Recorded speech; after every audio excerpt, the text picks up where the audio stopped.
Hey, hello, welcome everyone to another streaming about ZBrush and jewelry. As usual, my name is Nacho Riesco, and here I am once a month making jewelry designs with ZBrush. So I used to make one streaming once a month. So today is the second streaming we are going to make about this theme. This is what you have on the screen. This is what I made on my previous live, on my previous streaming. So if you are interested, I'm gonna put the link in the comments, just if you want to follow it and to know how I did this. So the theme of today is how to make this kind of Torc bracelets with ZBrush. Today we are going to start sculpting the heads, the endings of the bracelet. Let me open the references that I have here gathered for as a reference. There you go. We are talking about this kind of design, this kind of Torcs, this kind of bracelets, and today I'm gonna start working on the previous live I was making the bracelet itself, the body. I was explaining how to make this kind of twisted pattern. Even we made something like this. I will show you it now. And today we are going to start working on the heads, on the wolf heads, on the endings.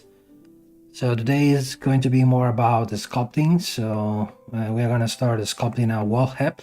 I have here a collection of different references. You can see the style that I like is something like this, where we are not sculpting something so realistic like this one. Maybe I will go in this direction better, where I like this kind of simplified or more schematic or Celtic or Nordic in this case kind of finishing. I have one head here somewhere that I especially like, this one. What I like, the shape of the head, mainly the shape here, the nose here, the eyes, the mouth.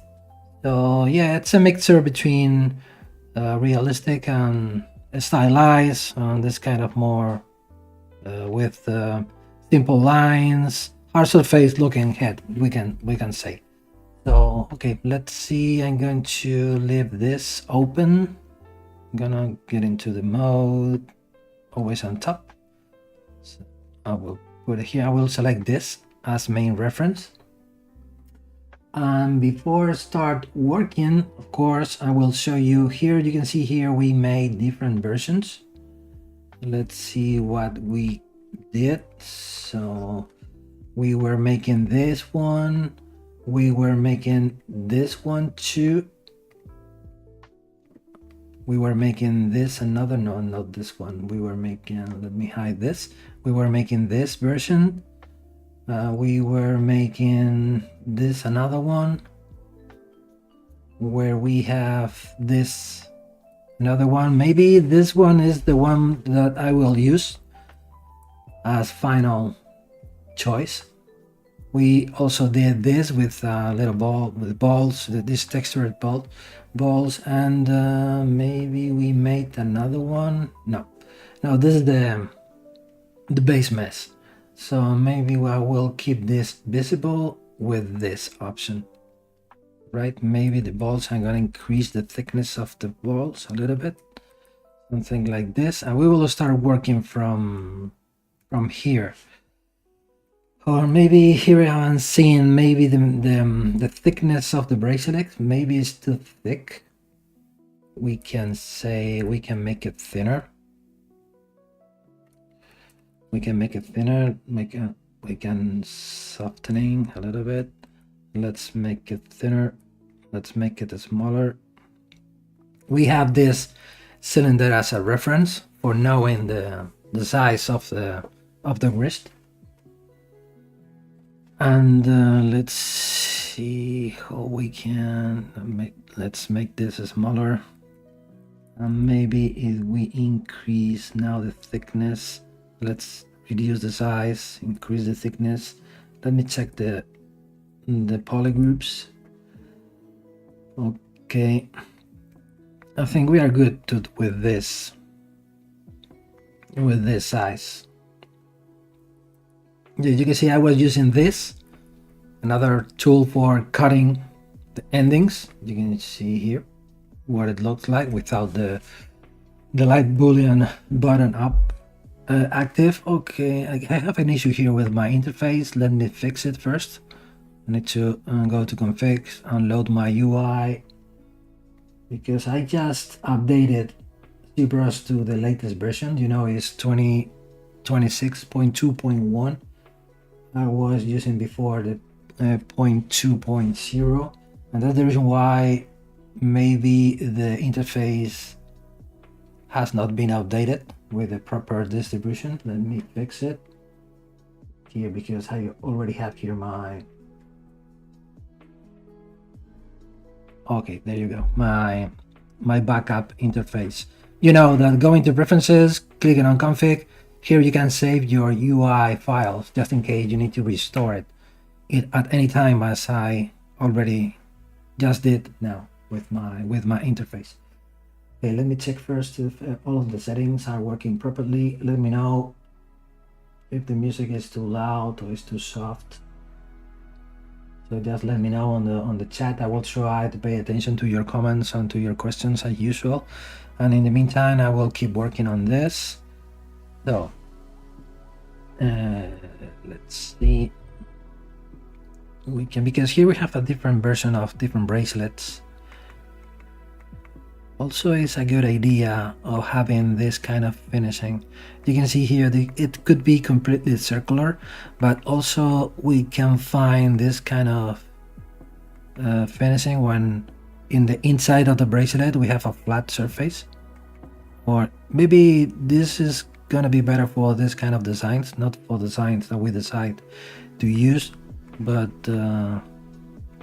where we have more an oval shape than rather than a circular shape as we did. But I think it's gonna be okay. I think we are gonna keep this just for working on completely different thing. Just let me fix some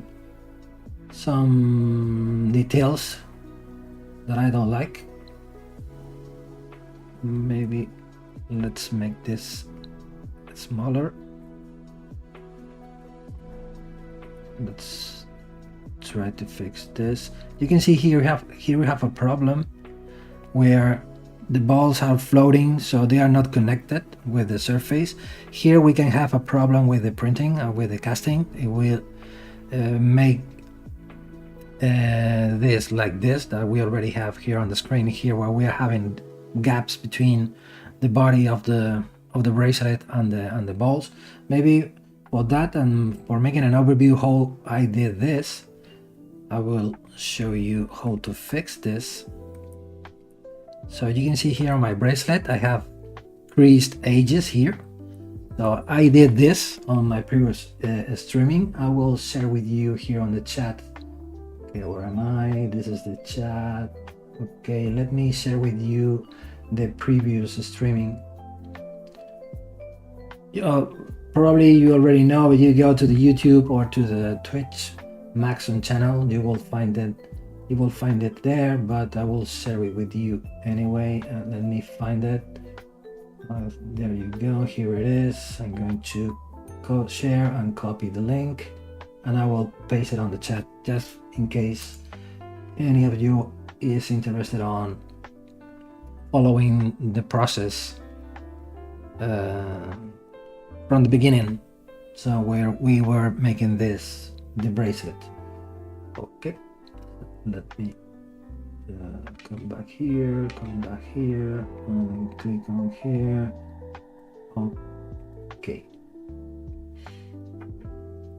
Okay, so as I was saying, here we have a creased edge here. You know that we have different options for framing the mesh. Going to the stroke menu, and we can go to the curve functions, and we have three options: border, polygroups, and creased edges. In this case, creased edges, so turn off border and polygroups. So now we have a curve applied the whole path of the bracelet. So as easy as now, for example, selecting the IMM primitives and coming back to the stroke and turning on the curve mode. So selecting this and a sphere, and then we can make it smaller and we can touch the curve, and now you can apply a chain of small balls. So now here you can see we have a gap between each sphere. We can come back to the curve mode, and with curve steps, instead of 1, we can set it up to 0.8. And now you can see now the spheres are now one single mesh. And now for avoiding the gaps, maybe we can control this graphic, and you can see here now it works better. Now it's gonna be better like this. Maybe instead of 0.8, let's say 0.9. Yeah, like this. Okay, so once we're happy with the result, we can go to the curve modifiers, curve functions, and click on delete. And there you go. I prefer to keep separated the spheres from the bracelet, so we can go to the splitting option, split mask points. So we have the spheres on the like this. Okay, so this is the different tools that we are going to use. Let me save this. Save. And this is the Torc bracelet file number 1. So as we are not going to use the other versions we did, so I'm going to get rid of all of them. I'm going to delete all of the non-visible subtools. You know, you can do that very fast, going to C plugin, subtool master, where you here, and delete invisible. Just be sure that you have the eyeball, it's active on the subtools that you don't want to delete. So be careful when you are deleting subtools that you don't want to delete. So just double check. So we want to preserve this one. Okay, everything is okay. So say plugin, delete invisible, and then I'm going to save a copy of this file as number 2. This is the progress and number 2, and okay.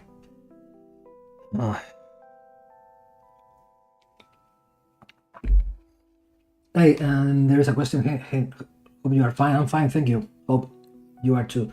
Here after a long time of your stream, can you tell me, can we do micro setting in Yes, we can do it, of course. We can do micro setting paves with ZBrush without any problem, of course. Don't think about automatical way of working. So we need to place the stones one by one. So selecting the different stone sizes. Maybe I can show you if you go to the Maxon YouTube channel, or even better, if you go to my LinkTree, because you are going to find there more information. You can read it here at the bottom of my face, my LinkTree. Anyway, I'm going to copy and paste it on the chat for all of you. So there you go. And I'm talking about this site. You can click on my YouTube channel. Here is the place where you have access to all of my social media content, portfolios, social medias, and website, my personal website, and so on. So if you click on the YouTube channel section and then you scroll down, you can see here the collection of all of my previous ZBrush live streamings. So you click on this or get access to the list, and this is the only place where you will find all of them collected only in one place. So you can, for example, I can recommend to you this design where I was making this brooch of a bird, and I was explaining how to create the micro pave setting here. For example, apply to this specific design. So you can see here, you can watch it. Hope you will be able to learn something from it, for knowing and for learning how to set the stones on the surface for this kind of pave distribution. Also, you can go again to the list, and you scroll down, you will find more designs where I was setting stones on the surface. For example, let me scroll down. Maybe this one, not this one. Maybe let me check this one.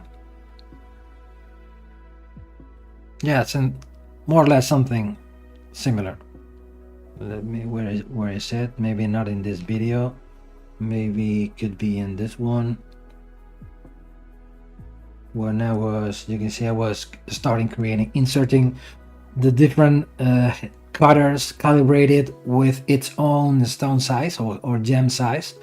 And then once you have the cavities or the holes for the stone, you can start applying the prongs and so on. So in conclusion, you have a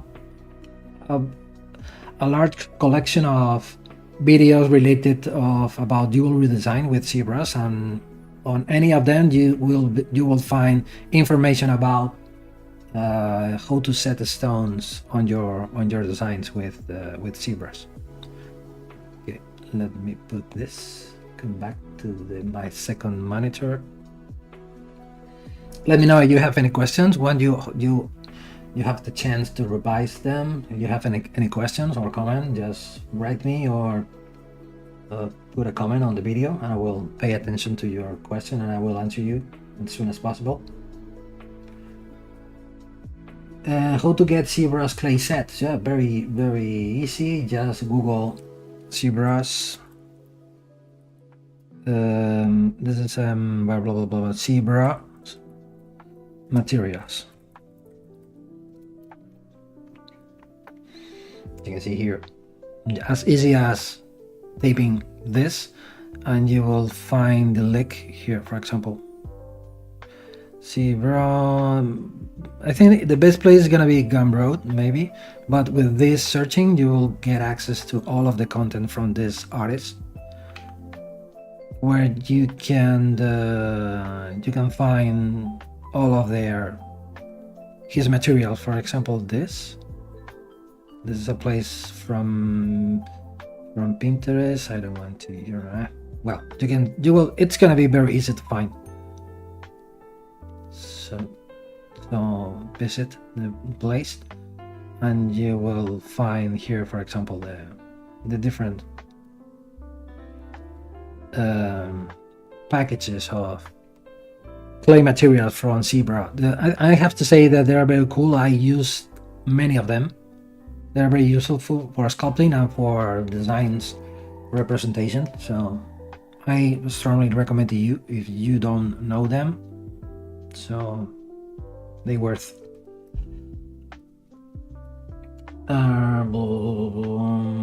Where and how can I find jewelry cut clients? Well, maybe on the net, everywhere. So just be focusing on the places where the jewelers, or for where the jewelry brands, or where the jewelry designers are going. I mean, for me, it hasn't sense for being posting sculptings about jewelry on a character Facebook group, for example. Just try to find the specific groups for jewelry designs, and there, if your work is good enough, I'm sure that the people you are going to catch the attention of the people who needs jewelry cut artists are going to find you. So, but in this case, my advice is go to the proper places. For example, when you are posting your job in Instagram, use the proper hashtag. So, for example, jewelry design, or organic jewelry, digital jewelry, and stuff like that. Just for people interested in jewelry design, find you. So don't try to mix your work about jewelry with characters or with monster or with stuff like that. Just try to be as more professional as possible. We are talking about jewelry, the jewelry business, right? I'm not even learning ZBrush, just here while doing my own work. Yeah, perfect. Sounds very good. Sounds for the background now. Yeah, thanks a lot. And I'm also trying to have a background music, but maybe for you it's not gonna be too loud for listening. So it's good for you. It's good enough for you. Just listening by voice. So I appreciate you are here. Okay. Let's see. Let's keep working. So this is gonna be the bracelet. So what I'm gonna do, it's going to start working on the head. To start working on the wolf head, I'm gonna start working from this tool. You know, this is very well known dock for all of the ZBrush users. Just double click on it. So I'm gonna use the head, only the head. So let me cut the head. So for example, for splitting the head from the body, you can use a mask, for example, control, maybe mask curve. So let's create a mask from here, split mask points, and now we have the head. So let me now then attach the head to the list of my bracelet. Let's append the head. So the head is somewhere in the center of the workspace. We are not able to see because we have the cylinder on top. So if we turn on transparency, you can see how tiny it is. It's like a tiny small point here floating on the space. Just make it bigger. Let's send the gizmo to the center. Let's make it bigger. So let's rotate it 90 degrees this way, 90 degrees this way. Maybe has sense to make it smaller. And now I'm gonna push it up like this. And now maybe it's gonna be judging the size, compare with the reference or compare with the bracelet. It's gonna be something like this. I'm gonna use just this head as an anatomical base for start sculpting, because I already said before, we're not about to create a realistic head. I'm gonna just use this for starting from something pre-made, which looks like a dog or wolf head. So and it's gonna be good for us for setting up the scale. So and let's bend the neck. Make a mask here, invert the mask. Then we are going to let's bend it something like this. Let's turn on the symmetry. Okay, of course it is not on the right axis. Here you can see left and right, the nose and neck. So we should change the axis from X to Y maybe. Yeah.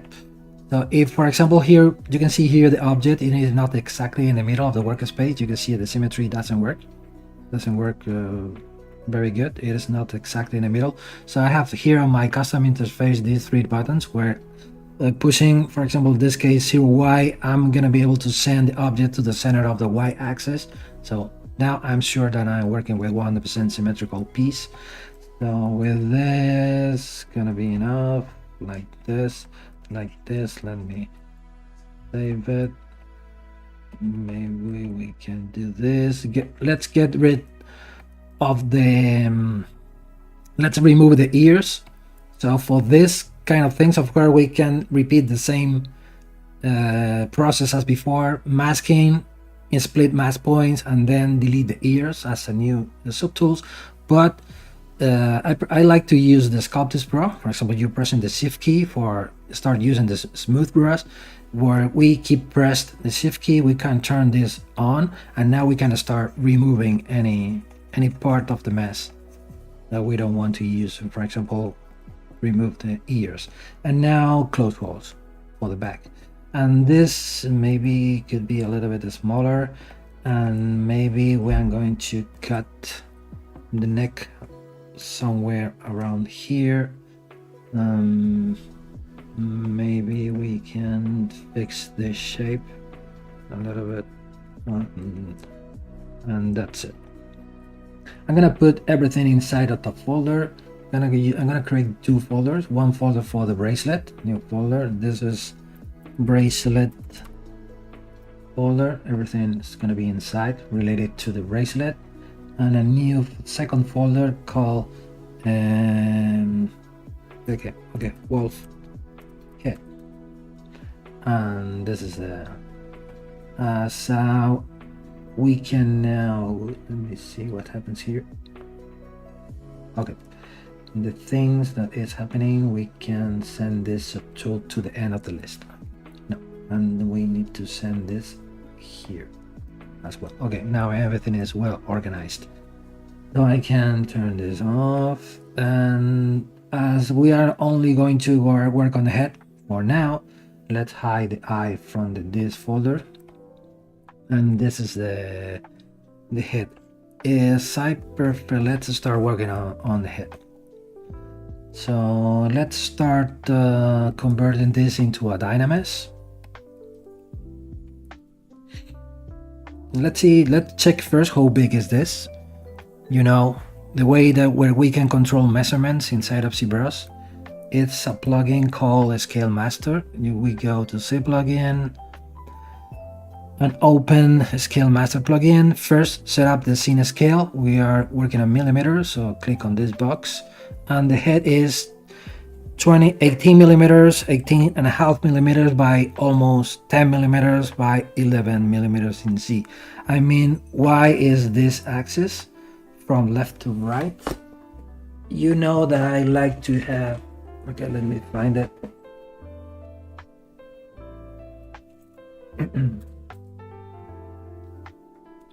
I like to have a caliper on my table when I am sculpting, when I am creating designs, where I am checking the measurements, I am deciding, I am setting up on the screen. So we said that we are working with 10 millimeter. 10 millimeters is almost 1 centimeter. So I am checking the measurement on my wrist, just for knowing that we are making the element not too big or not too small. So with a proper scale, compare with a wrist, with a human wrist. And maybe 9 millimeter is gonna be a big pour or a bit small head. Maybe using the caliper, depending on how big we want to make the bracelet, but we should be more closer to 13 millimeters or maybe 14 millimeter than 9 millimeter, so we can make it wider from this view. So now let's turn this off, and then let's select 13 millimeter and let's resize subtool. So we are okay. Compare with them. This is a good reason why I started from a real dog or from a realistic dog. For example, we are changing the wideness or the distance of the head from left to right. From this view, you can see here it looks a little bit strange. It becomes more different animal, so maybe we can make it taller as well. Maybe like this is gonna be so. And now we are having here 18 millimeter long, maybe 18 millimeter, we can almost 2 millimeter. I think it's gonna be good enough, because we still have to create the ending of the neck by 12 millimeter by 14 millimeter. 14, the Z axis is gonna be where is the Z axis? It's gonna be from top to bottom, 14 millimeter. I am checking the measurement with the caliper when I am designing. Maybe 14 is gonna be a bit too much. We can make it without the symmetry. We can make it more not so tall than before. Now we are having 13 millimeter by 12 millimeter. Yeah, 12 has more sense. 12 millimeter. So yeah, 12 millimeter. Okay, it's gonna be okay. So we can now, maybe as a starting point, we can say that this is gonna work. So let's keep working with the y-axis. We can start refining a little bit the shape of the hair. So let's convert this into a dynamis. I'm gonna keep making copies just for recording the progress. So at any time we can make a tutorial if we are having copies of the different steps of the process, we can record, or we can make an explanation about the different steps we can take for making the head from since the beginning till the end. So make a duplicate and keep this visible. Now let's go to Dynamesh, going Dynamesh, and let's turn this, let's push the button as it is. With this resolution, we are having this amount of polygons. Maybe they are a bit low. Maybe that means that instead of 128, we can increase the resolution, maybe a little bit more.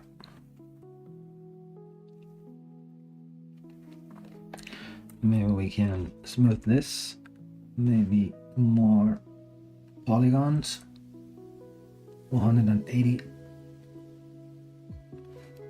Yes, 500,000. It's gonna be a good point, starting point. You can see here we are reaching 500,000 polygons, so 500,000 more or less. Let me see. Okay, so no comments, no questions. Okay, I can keep working. So I'm gonna start using the H polish, because we are about to create a kind of a surface looking design. We can use the H polish, or even faster, the clip curve, for clipping this. Now we are gonna start to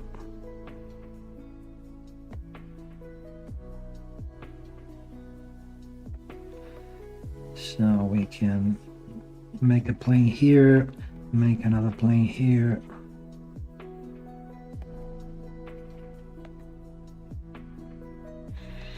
And we're gonna start sculpting.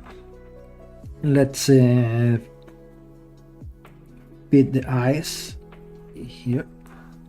Maybe we can put it more to the sides, maybe more something like this. You know that you can use this brush with the Alt key pressed, so you're going to be able to start creating planes very fast like this. At the same time, you can fill gaps. You are going to be able to create a flat surface. So maybe let's start taking more references. Yeah, looks good. Let's increase the intensity.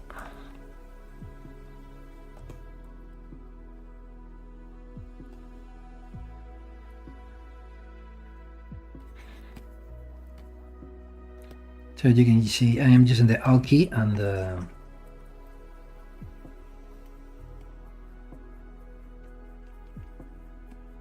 so maybe something like this.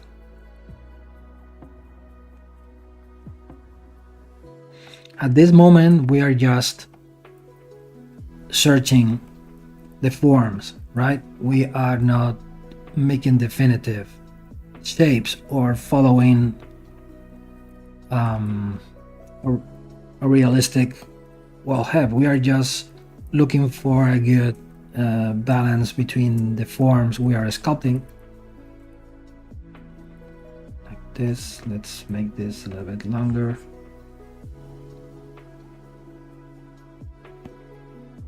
I'm going to turn off the project mode. So for example, something like this, we can't make this the bottom unless rounded.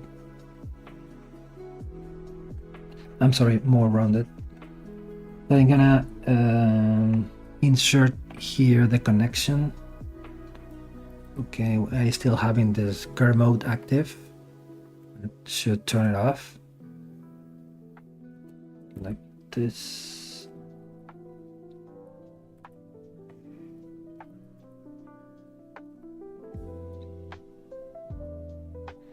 We can make this okay. It is not straight like this, so I split mask points. I don't want to use Dynamesh in this tool, so you can see it's gonna be the connection is gonna be somewhere around here. I'm gonna have just this as a reference when we are sculpting the wolf, just for having this subtool as a reference.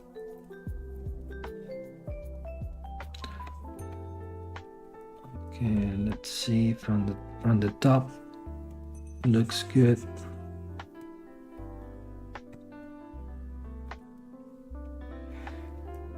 Maybe at some point the wolf is gonna need some ears, so maybe I'm gonna put them here. I like to make my sculpts with like puzzles. I mean, splitting all the parts as more as possible. So that's the reason why I prefer to split the ears as a different subtool. Just instead of try to sculpt the ears from the surface of the wolf, I prefer to separate them, just for playing with them in as separated parts.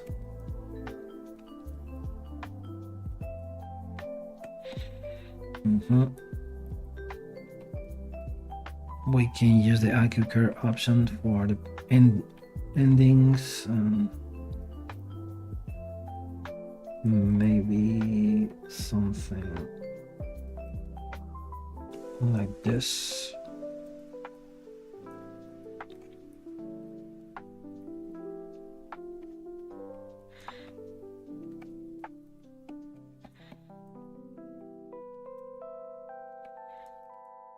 Okay, I repeat, we are still just creating the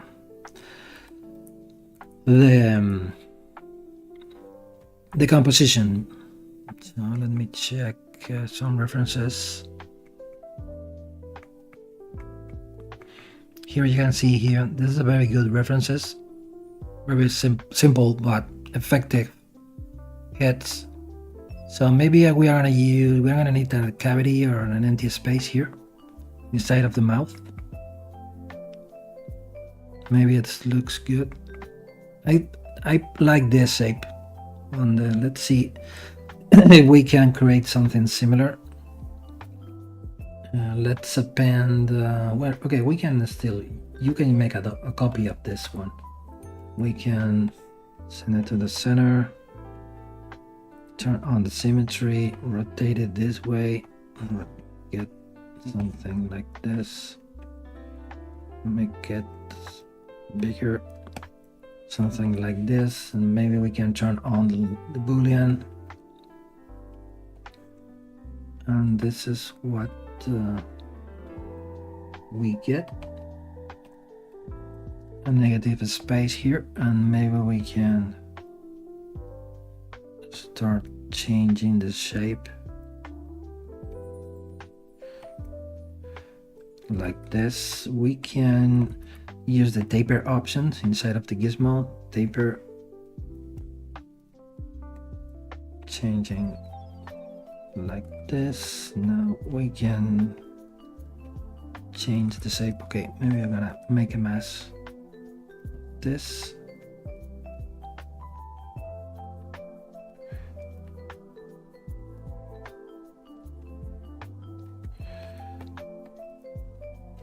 Okay, you can see what we did with a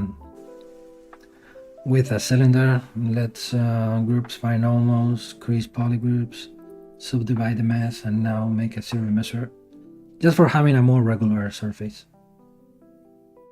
Keep groups, and there you go. So we are still keep using this. And now, coming back to the head, we can start painting a mask.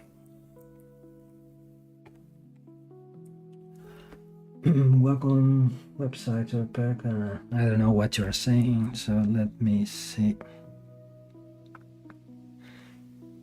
So this is gonna be something like this here. I'm gonna use this just for a reference. I'm not trying to make a replica or to copying exactly the same, but making something similar. But I like the idea. So we can push this in, and we can start having something like this.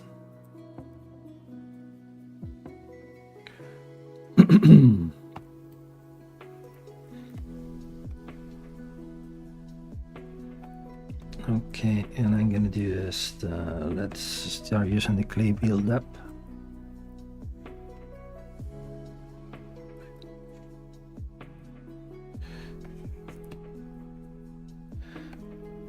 Now we are going to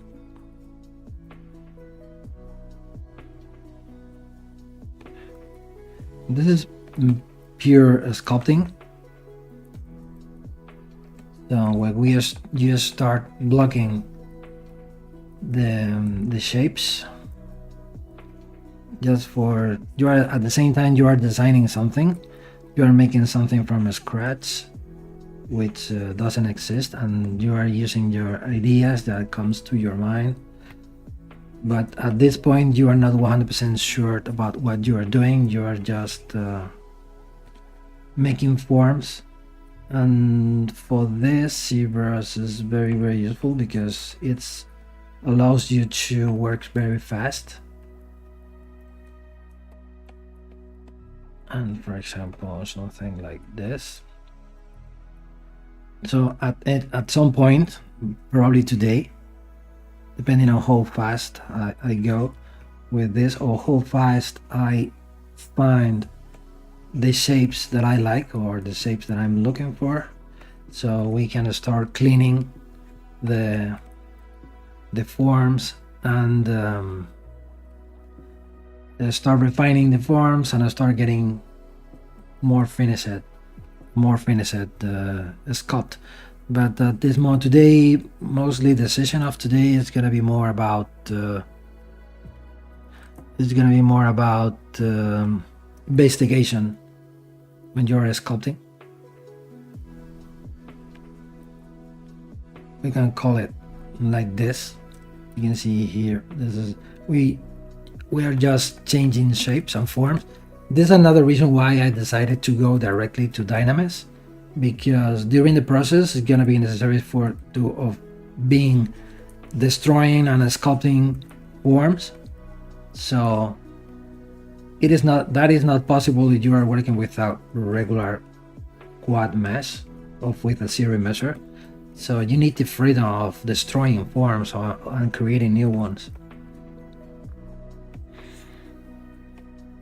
So that's the main purpose of Dynamis. Okay, let's go. Okay, the mouth, it is there. We can check it from all the angles. Maybe let's start grabbing. One of the brushes that I like a lot to use is this brush, SK Slash. The SK Slash brushes, it comes from a Japanese guy.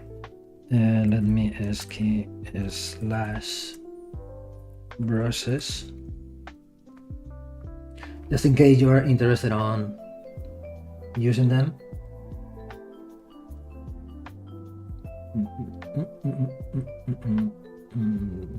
Here they are. You can see here they comes from a Japanese guy called Kaoru Sakaki, so you can buy them. I think they are for free. So I use one of them very often, not all of them, but for example, one of my favorites, it's this one, the SK Slash brush. I will share with you the link on the chat, just in case you want to use them. And I think Milanjin Jala, or I don't know how to pronounce your name. I'm sorry, but I don't understand your question. What you are saying about your wacom, I can't answer you because I don't understand your question. I'm sorry. So this is one of the brushes, SK Slash, but I prefer to change the default alpha to alpha 39 to this alpha.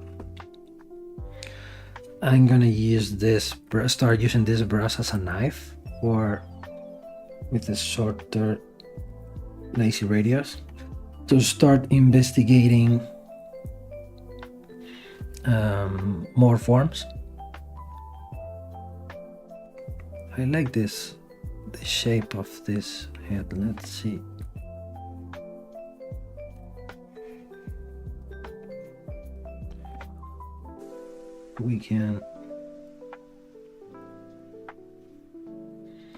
We're gonna start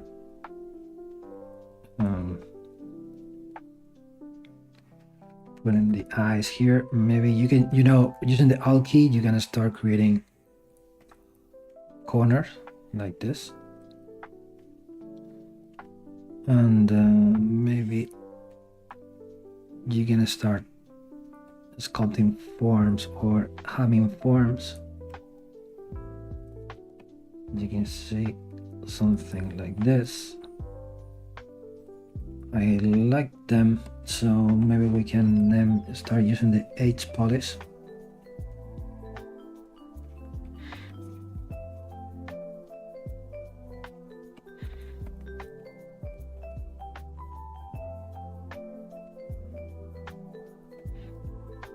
Same process as before, now with the Alt key, just for start creating the necessary planes.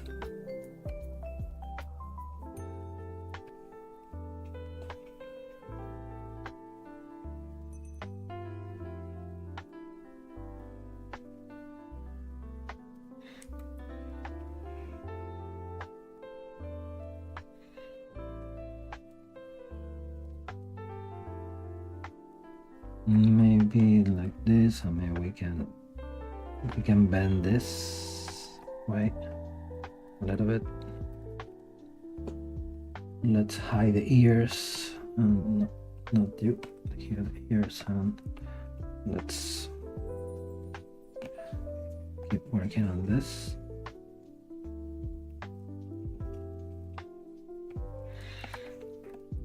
Also, a very useful brush that you can use for this technique is the pinch brush. I prefer to use the pinch brush with the Alpha 39. And now with increasing intensity, let's increase the intensity, and now we're gonna start more strength.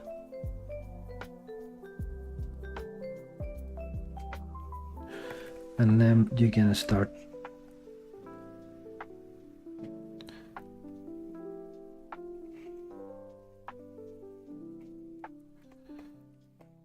creating, start having more forms like this ones. Let's go back to the original.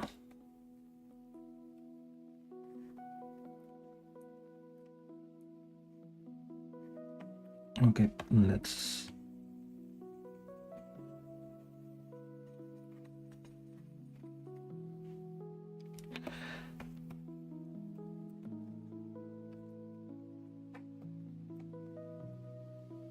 okay, something like this.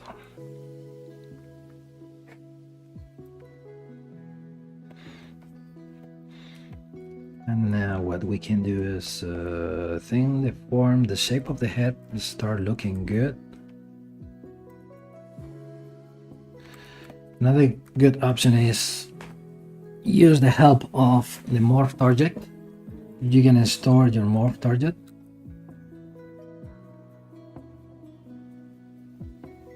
You can see you are using this brush, but at the same time you are damaging some planes you did before, but with the morph target recorded, you can fix them. And I think this is gonna be okay. I think the ears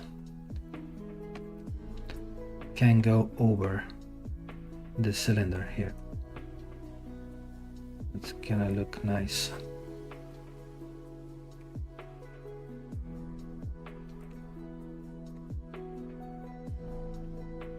You can watch it from the front, from the sides. I think it is looking good. Maybe we can increase this.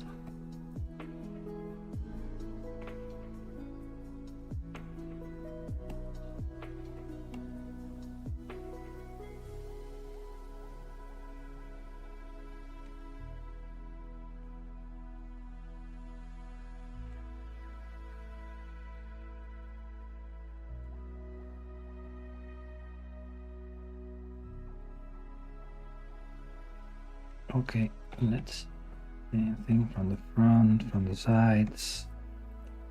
It works good. Maybe here we can change a bit this shape. It when it works good, going to work good. Okay, let's start polishing.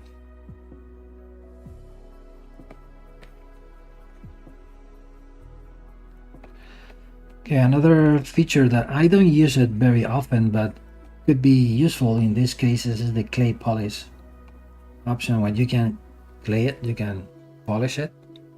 Maybe in this case it's too aggressive. You can play with different settings. I prefer to increase the sharpness just for having something like this.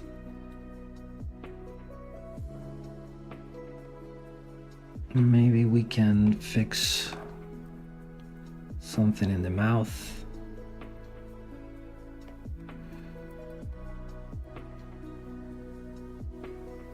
Maybe we can change a little bit this shape.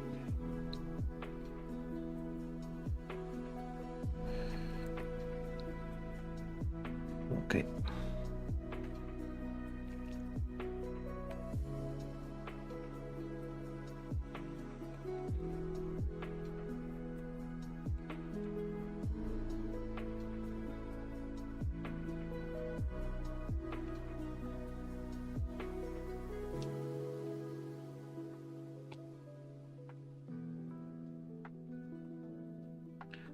Okay, we can increase here the neck.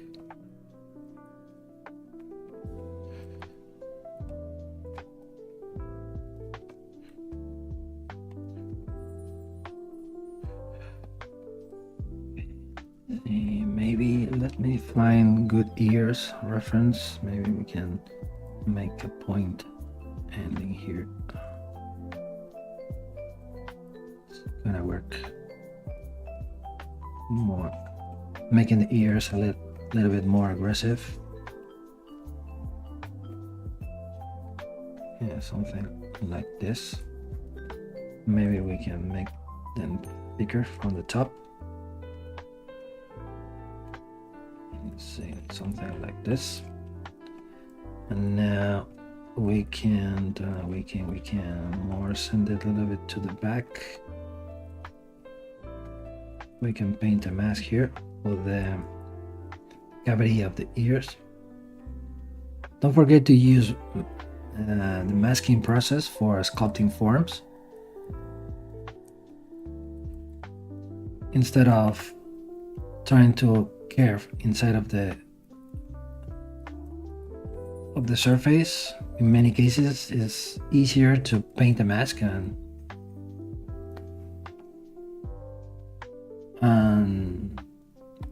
make the negative space that you are looking for. I think you will get a more regular, a uniform shape instead. So let me something like this.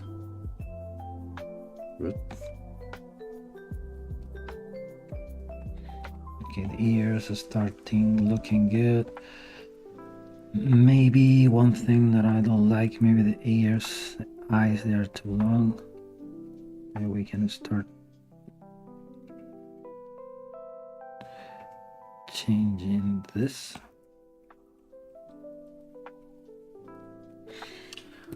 Okay, let me use the globe.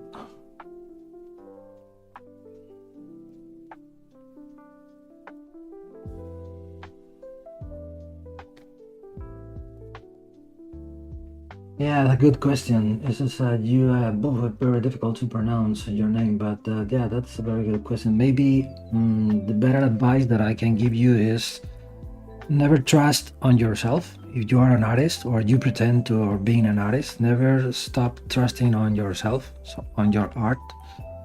So the art it's a very good place for stay when your life doesn't go very good. I mean, it's a place where you can start start creating more art for yourself. At the same time you are expressing yourself with your art, you can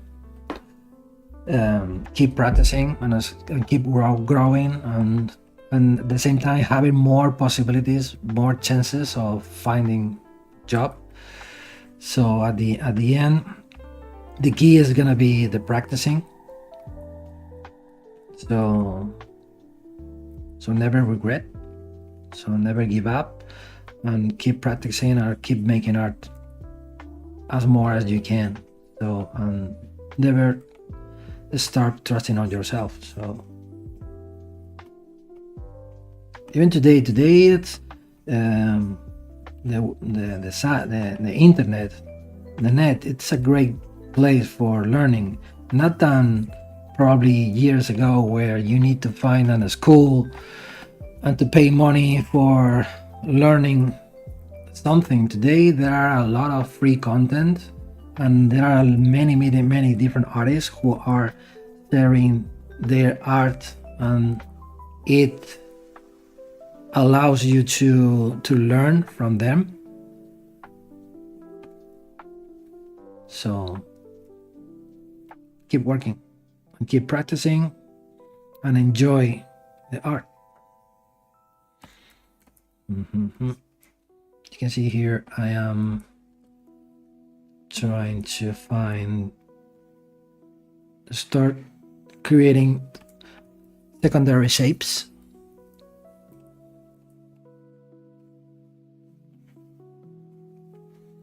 So maybe we took one step forward on the designing process, and now we are investigating how we can add more elements to the design, like this.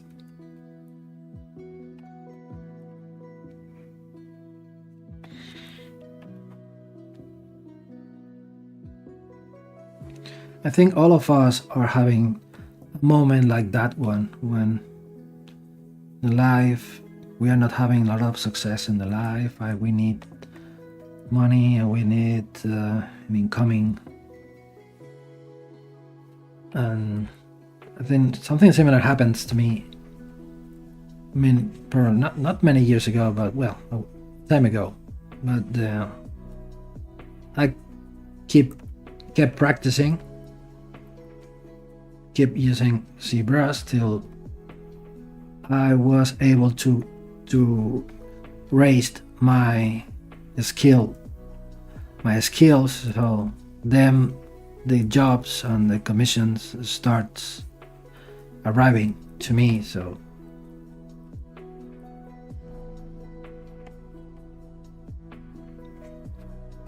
keep working, I'll keep making art.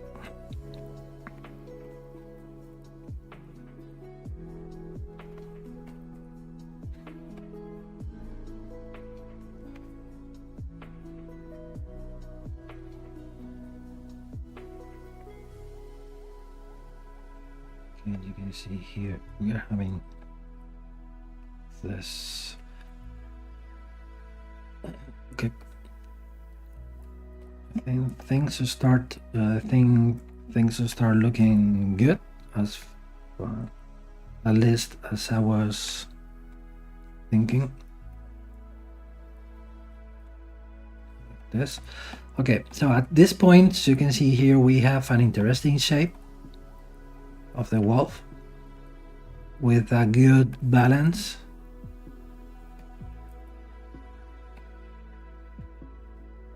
Of the head.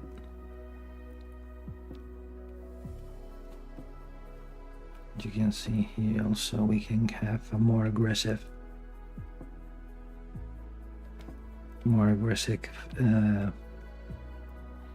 so this is the thing. I like the composition, how it looks like. So I am checking all of the views, and let's see. I still need to pick some parts. It's looking from the sides, looking good from the side, looking good from the front, from the top, from the bottom. Maybe the courtyard here in the cylinder needs to be a little bit more to the back, okay, somewhere around there. And then we can say, because I pretend to cover as more process as possible, so let me save this first. This is the bracelet number 2. So probably in as a regular work for me during a normal work day, so maybe I could keep polishing, I keep making more and more forms, polishing more and more the forms. But today, as I am creating this live just as because I consider these lives as short tutorials, so I'm gonna prefer to stop here and start taking a new step. So when we are here, for example, so we already have the main shape, the main forms. So this is what we are looking for. Well, we are looking for something like this. Let me open the Epic Pen application here just for painting on the screen. This one. I'm gonna zoom in here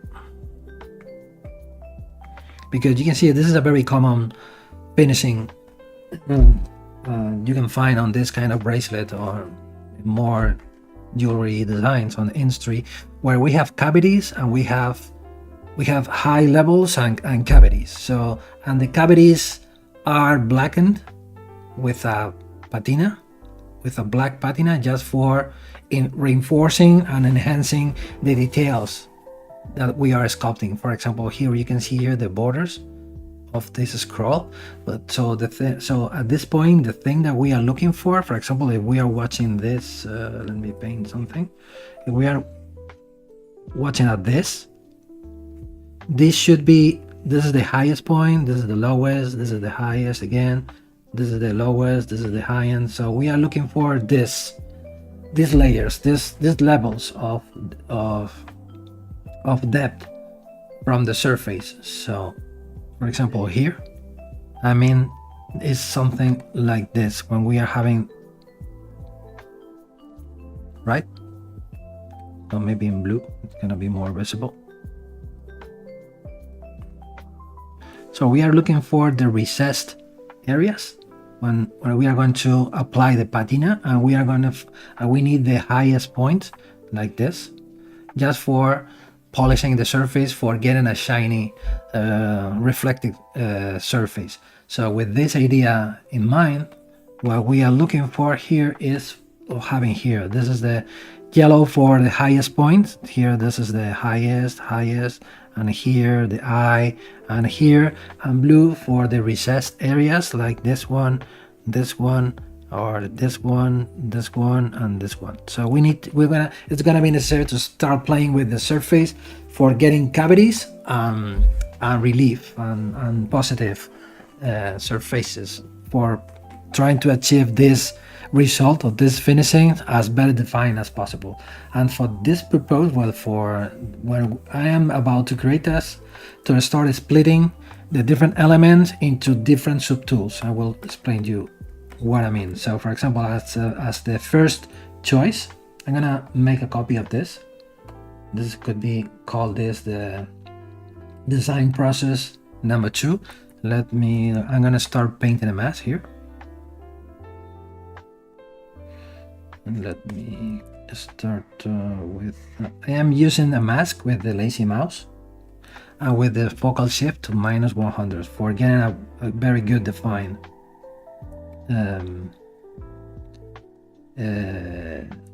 mask with a sharp border when you are painting the mask. So something, okay, we don't have to be very picky with the forms, because it's going to be necessary to clean them a lot. But so I mean, it's not necessary a very high accuracy on the strokes at this point. So when you are getting this, so let's split mask points. So this is what we get.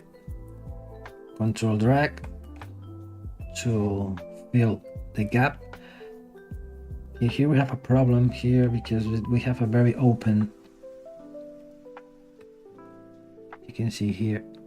And when we try to close the gap, this is what we are getting. But this is the good thing about Dynamesh, because it's not going to be a big problem. So grow the mask. So let's increase this. Maybe with the move brush, we can fill this gap. Something like this. Oops, without the back face, of course. We can start filling this gap. Control drag and control drag. So now we can fix this. You want to remove these artifacts that we are getting here. This could be a very good example about how to fix this kind of trash or problems with the mesh. So Sculpting Pro is your guy. So you can start destroying all the parts of the mesh that you don't like it, like this. And now we can move with the back face, and then we can closing these gaps again. Control drag, control drag, and mirror and well in the y-axis. Nope.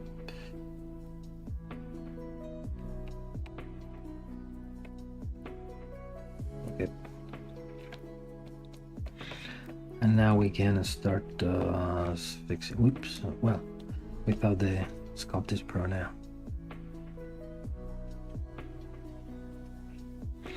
We can apply some polishing to the surface, and this is what we are getting. And this is the first subtool that we did. This, of course, if we go to the close holes, we can have a bit of a mesh. Having this, maybe it's gonna be better to use the ZBrush now. We are gonna apply a mask to the border, because you can see how irregular it is. Masking on the border, so grow a mask, invert the mask, and start polishing.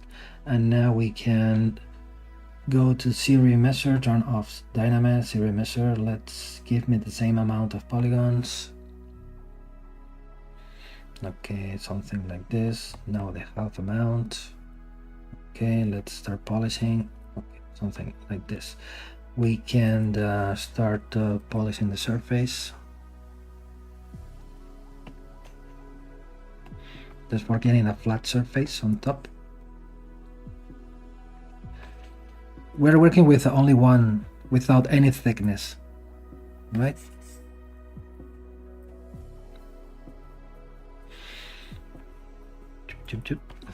Yes, for getting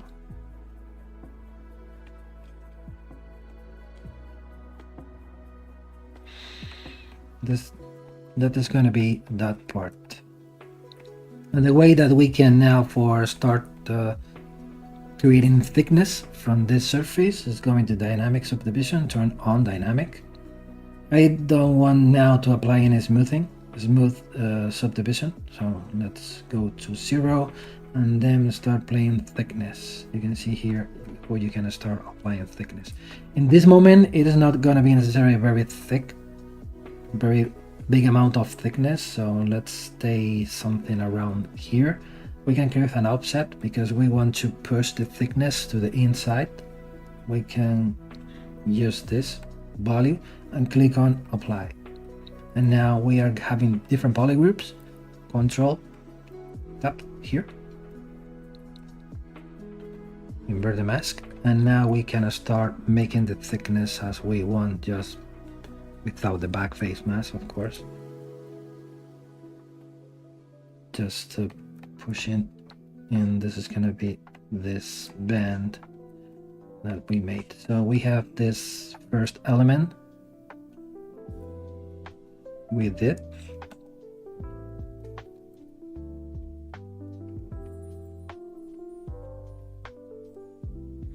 We can control the walls like this.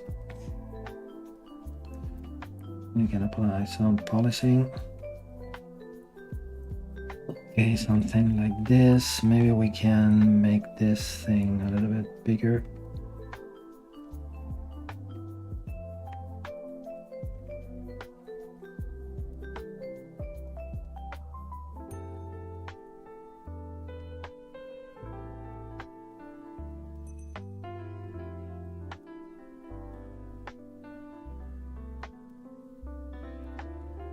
right? And this is what we are getting.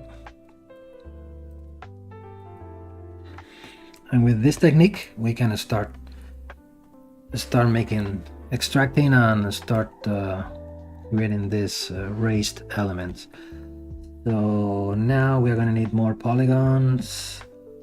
Maybe I'm gonna increase the polygroups. Let's subdivide once. Now we can start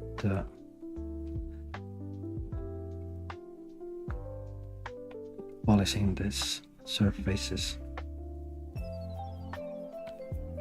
You can use this technique, and I'm going to show you another technique, right? Now let's go back to here. Let's apply some polishing. Let's smooth the surface. Maybe I can add more thickness here.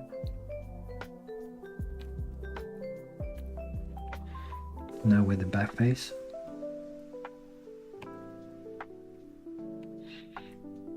Okay, something like this.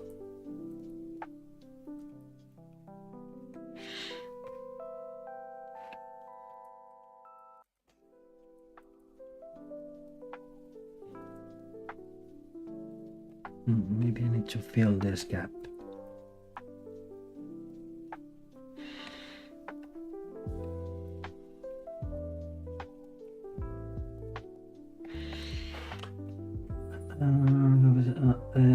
Okay, sure, I'm currently learning ZBrush and I am confused about whether to choose jewelry design or 3D printable character design. I enjoy both. Which field has higher demand? Ooh, hard to say.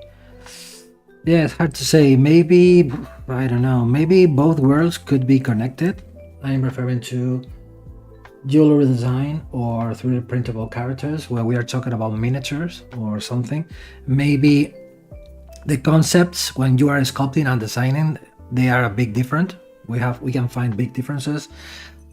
Most of them related to the scales, to the measurements, to the manufacturing processes that we are gonna use after the 3D printing. But maybe we can say, I don't know what to answer you. Maybe the best advice could be try both. At this moment, maybe you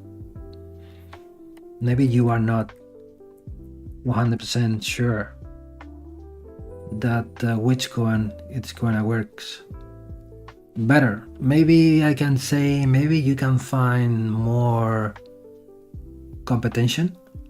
It could be a more competitive business. We are talking about miniatures or 3D printable character designs, but there are many more people making the same stuff, and you need to get into a business where you will find very highly skilled sculptors, so making that things years ago compared than you. So maybe we are talking about jewelry in the jewelry field and jewelry design, and we are talking about organic jewelry designs. Maybe there are less people to compete. So, but in the meantime, you will need more knowledge if we talk about jewelry design. Maybe, for example, for making a character, 3D printable character, maybe the same concept that you are using when you're making a character for a video game, you can use almost the same concept. Of course, taking into account a very important point, it's the measurements. But they're not so restrictive as with jewelry. With jewelry, you will need more knowledge. You will need to learn more stuff for making ready for 3D printing, for manufacturing jewelry pieces. So maybe the better advice could be try to start using both. Let's see.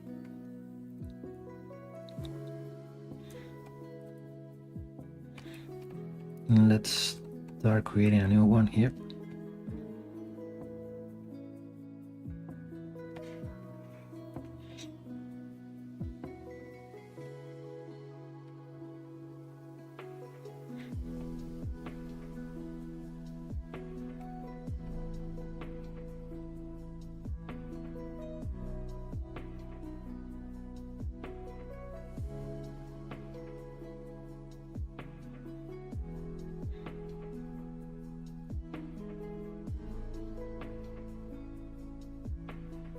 good thing is this. Another technique that we can use the same technique as before, or you can use extract option. Maybe it could be another way. You can see here. Okay, let me remove this part. Maybe the thickness now is too much. 0.006 is gonna be a good choice, right? So this could be another option.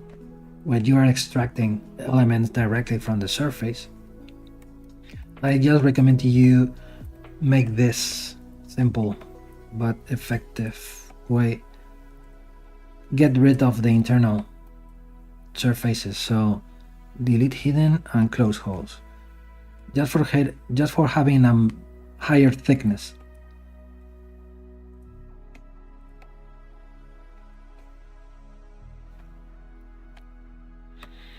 Like this, and then we can start playing with the different elements. Like this, we can, of course, we are looking for, don't forget the recessed areas. This, and now we can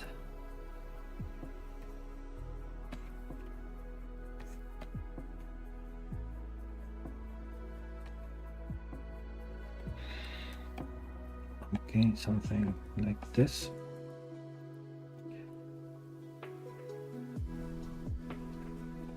Let's see, don't forget to use this feature, the AQ curve.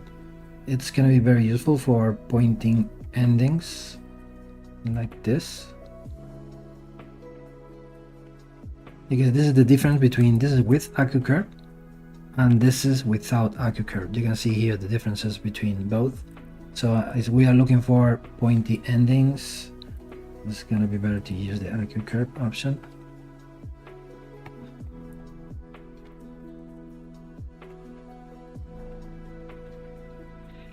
Okay, let's keep making more elements. In this case, okay, I'm gonna paint the eye in the center.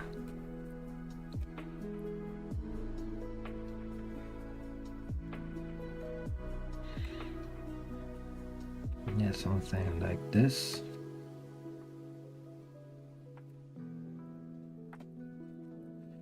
Extract.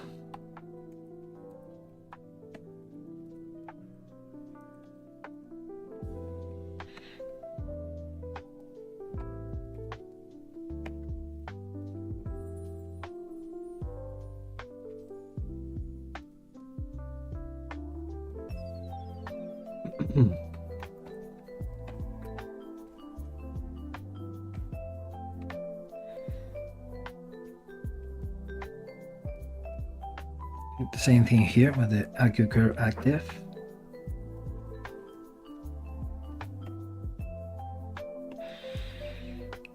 Okay, maybe here we can change the topology, because in this case it's gonna be better, instead of having this hard angle here, maybe it's gonna be better to have a more rounded transition.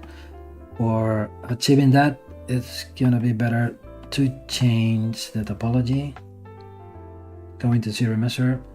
Well, keep the groups with the same amount, keeping the groups,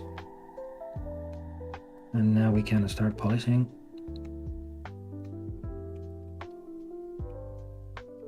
Start getting more something like this.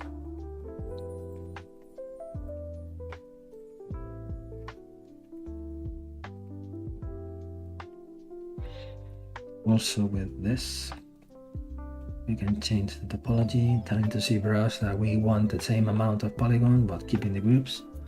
So let's create a new mesh, new topology. So it is coming. Okay, there you go. Polish, polish, polish, polish, polish by feature, and polish. So we'll start having stuff like this. So let's see how we can continue. You can use the smooth groups for smoothing, just to trying to keep this kind of parcel face looking finishing.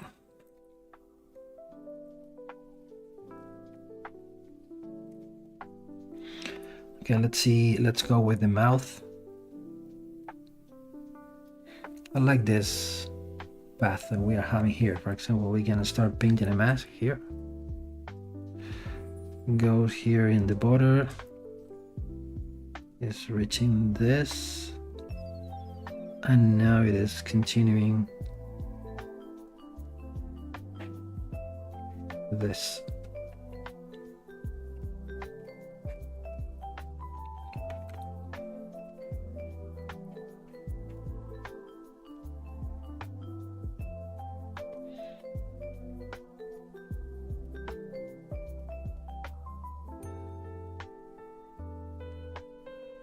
Okay, let's remove this and same extract, and let's click on accept.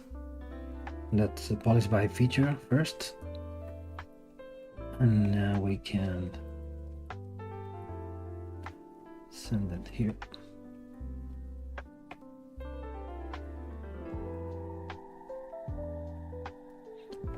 Okay, and let's see. Maybe we need to make a mask here.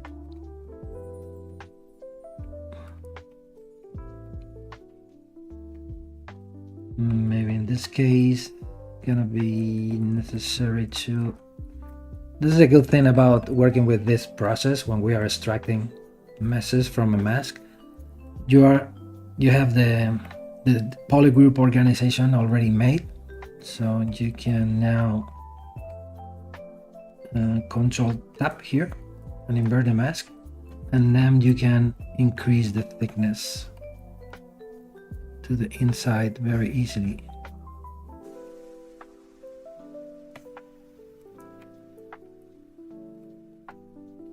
With this, what? Ooh, I did something. Okay, I move it by mistake. So okay, let's now change the thickness.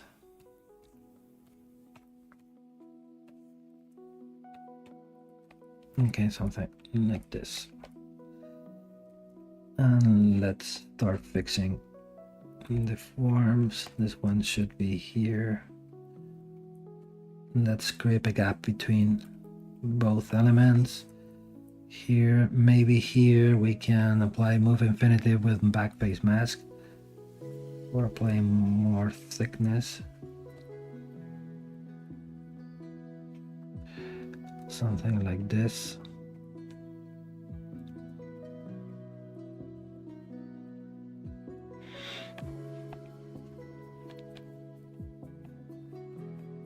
You can see here, yes, at this point it's a matter of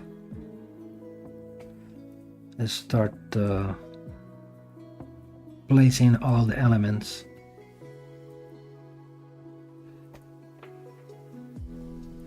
Let's increase the thickness here.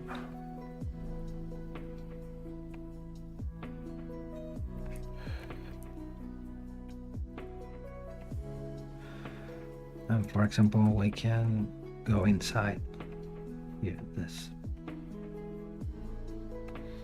Polish by features and H polish.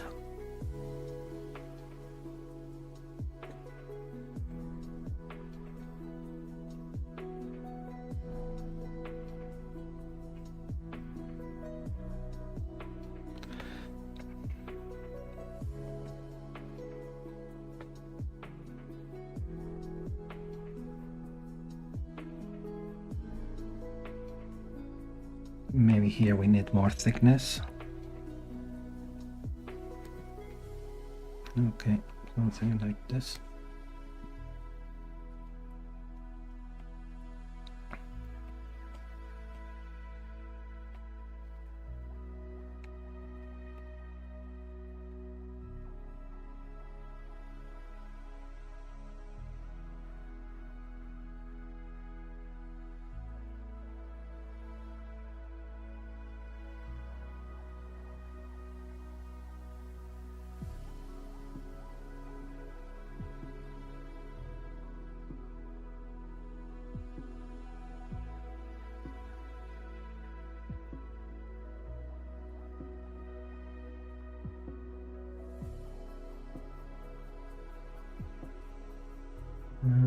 Hello, Sigma Attitude. Welcome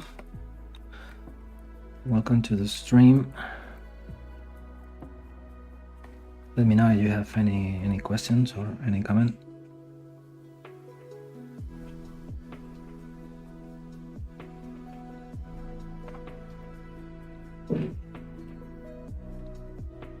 Okay, maybe it's a good moment now to start creating a new mesh.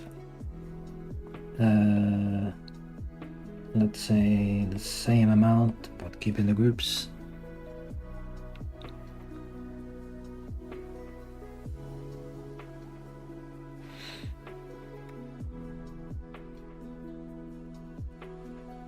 Okay, something like this. Maybe we can use the nose. For the nose, maybe, I don't remember now how to say this in English when we are referring to an animal. It is not a nose, but let's create this as split mass points. And then we can change the shape of this.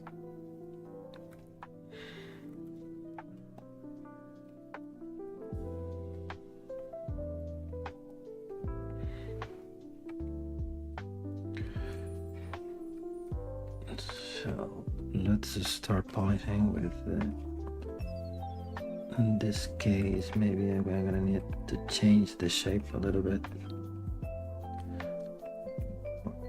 with something like this.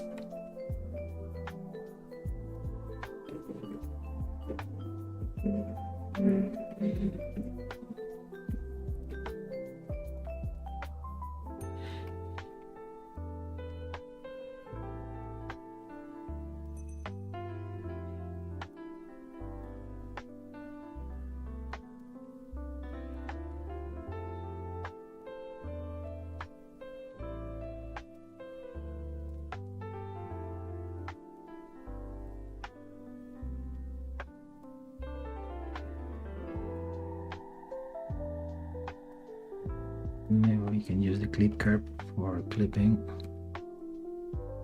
the shape and the shape.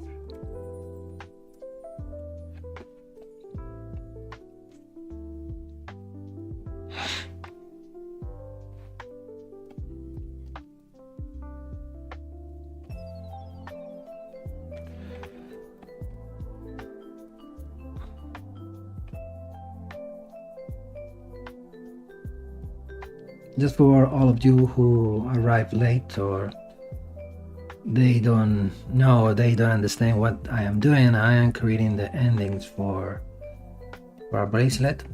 So this is the ending and this is the bracelet. So I'm just creating the endings for the bracelets. Now the head compared with the bracelet, maybe it's a bit too big. Maybe this thing should be more around this. Maybe it needs to be adapted.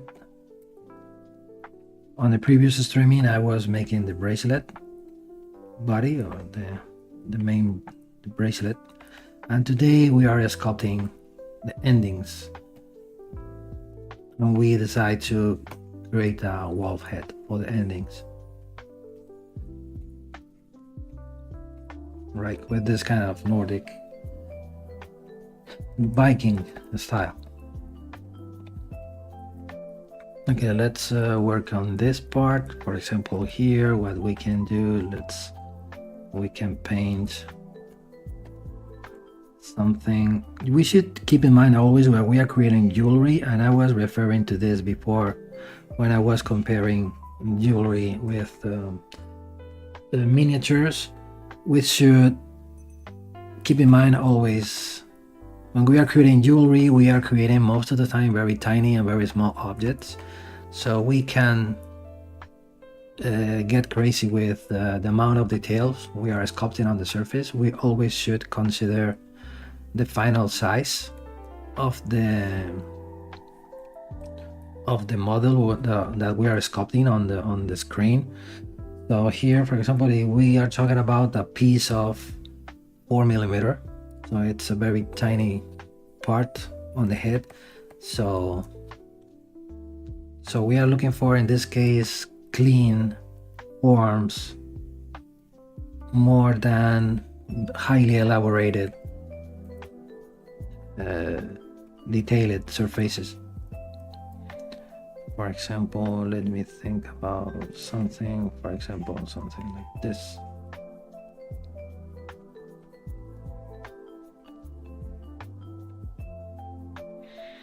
And for example, what we can do is, oops,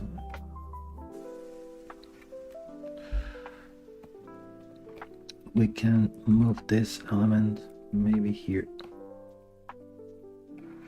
closer, and this thing here, and then the eye should go here. This is the good thing about the sculpting with like a puzzle or like a scale model. When we are creating, we're adding different pieces or different elements, so at any time we can fix them, just changing the size or the position. So if we try to sculpt all of the forms from the same surface, at some point we need to fix, like I am doing now, some proportions or some distances between each element. It's going to be much more difficult to fix instead of having this separated elements. So that is why I started to splitting all of the details as individual meshes. And we can say it's my usual way of working. I don't like most of the time to sculpt everything from the same surface. I prefer to split everything into parts.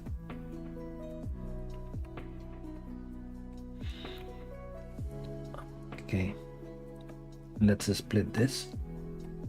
Extract depth, polish by feature. Let's select this for adding more thickness.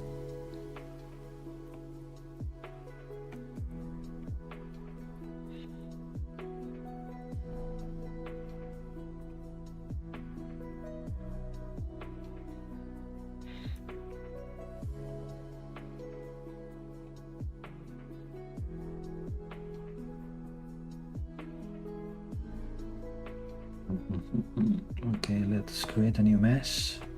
Same amount, keeping the poly groups. So, okay, there you go. We have this. And we can change here a little bit the shape.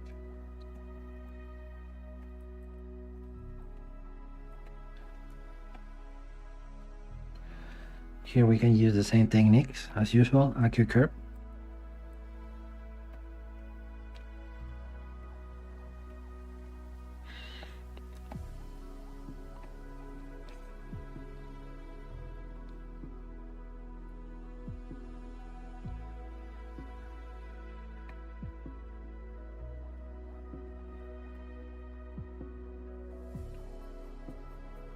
Okay.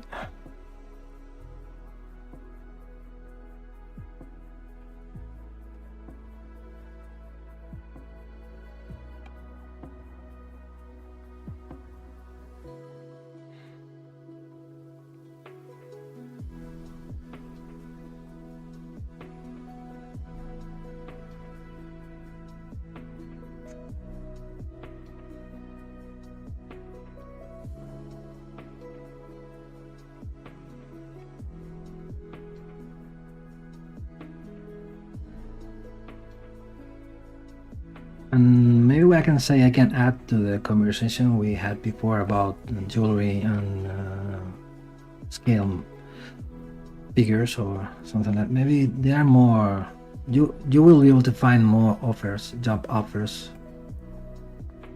about 3D printable characters instead of jewelry designs, maybe.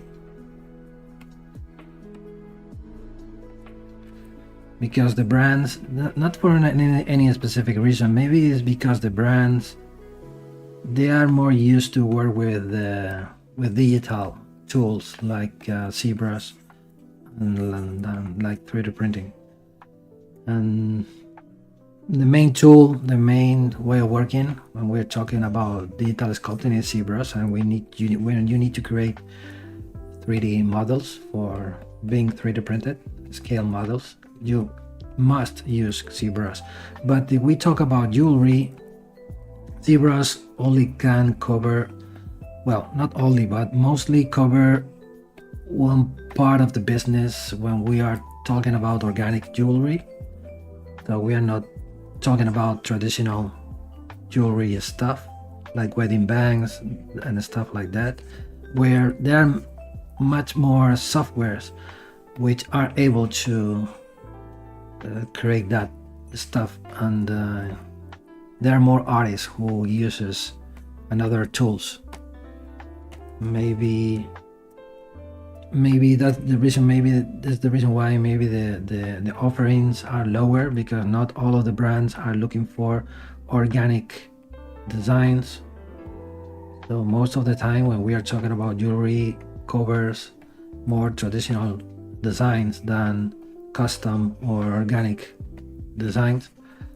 But we are talking about 3D scale models, so all of them needs to use ZBrush.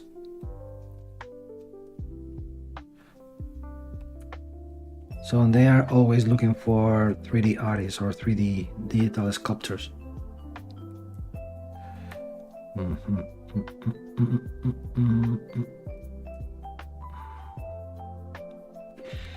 Okay, I think like this it's gonna work.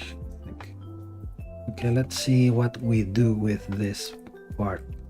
Maybe we can create a simple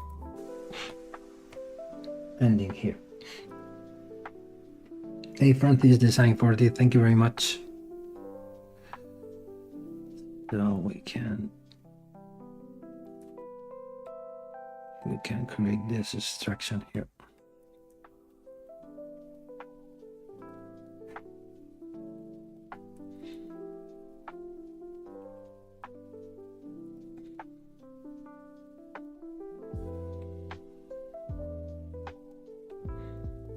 Let's see if it works. There is a feature inside of the masking where we can say a mask by region, so it's very fast for filling. Okay, let's extract now. Extract, accept. Ooh, and come here. Let's make it smaller. Okay, and then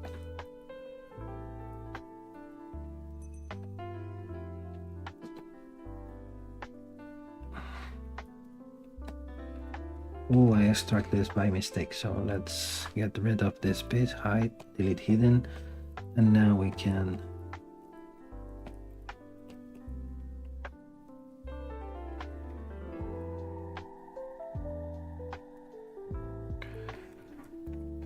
something like this. Let's polish by feature, and maybe we can clip this bottom part.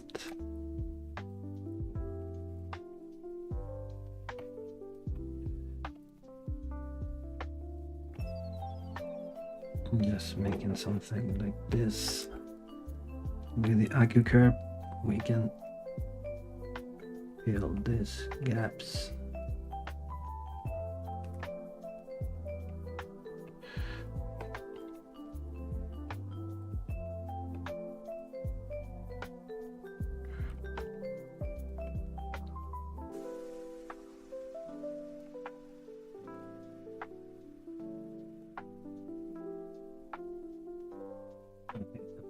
This.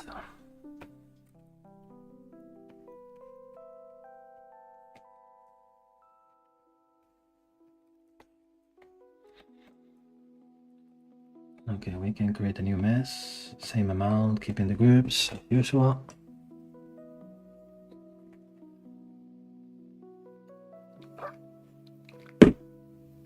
And you are not from New Industry because you are from the game industry, but I'm thinking about what can I do, like freelance artist. Oh, I like creatures and film characters. Sadly, I think that's my personal opinion, so I don't want to say that you are wrong with your what you are saying. So, but probably if we are talking about character design for a master or for the film industry, as you said, like creatures and stuff like that, in my opinion, there are many people who are making the same stuff. So and many artists who are very difficult to compete with them in terms of trying to make the same thing but with a different manner. So maybe you are looking for a job like a freelance.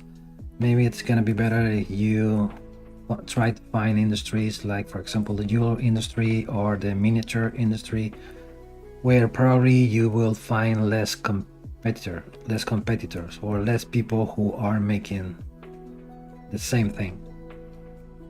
It's just my point of view, because many people are doing almost the same stuff. So, or at least that's the feeling that I am having when I am searching information about ZBrush, when I try to discover new artists who are using ZBrush.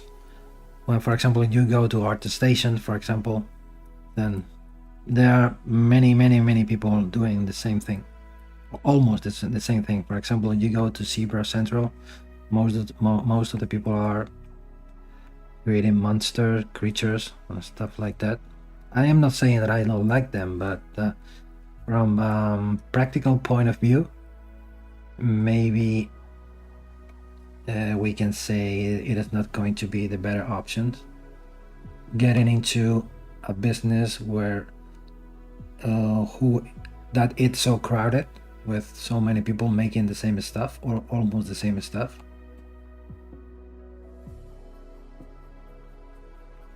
Maybe probably the jewelry industry are looking for more specialists or for more artists who know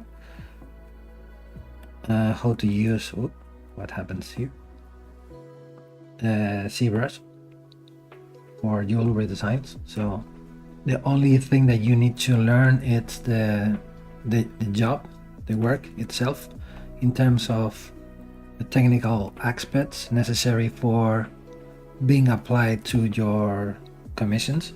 So it is not as easy as creating cool designs, so they should work on the real world.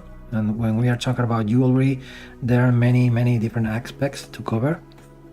So you need to learn. But in my opinion, this is one of the things that I like the most about the jewelry industry, how challenging it is. Because you never stop learning, but you never stop needing about information.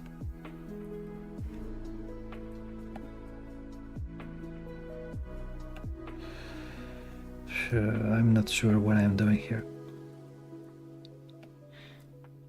Yeah, maybe I'm going to blend this plane with this plane. This is one of the things that most amaze me about the jewelry industry, because you always need to keep learning.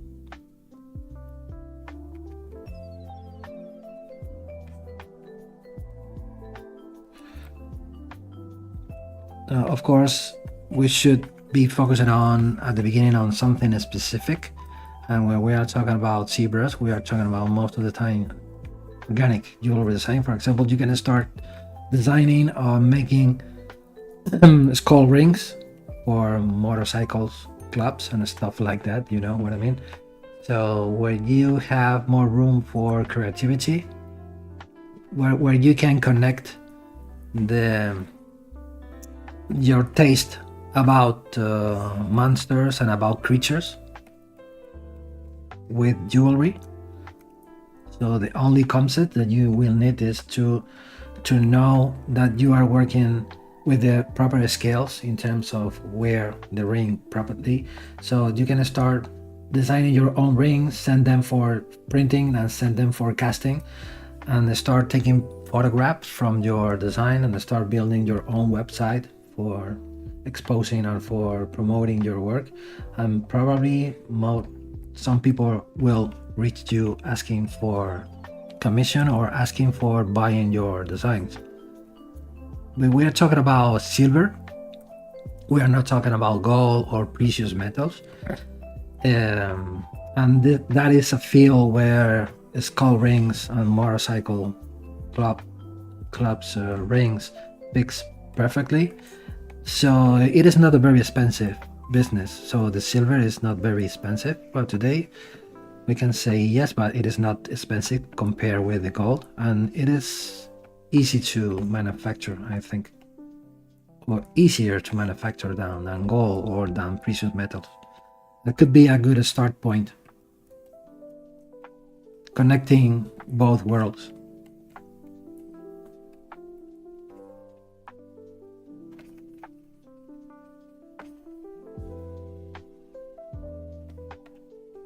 But this is another reason why I don't like to make skull rings, because many people are doing them.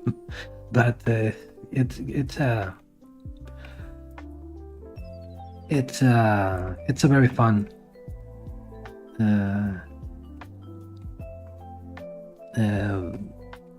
kind of commission that you can do about jewelry.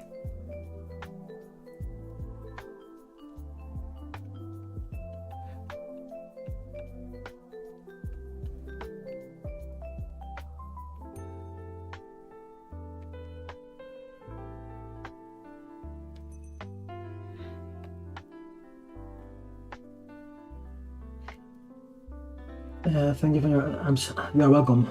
I'm the same opinion. I need to make something in my own style. Yeah, also that is very important.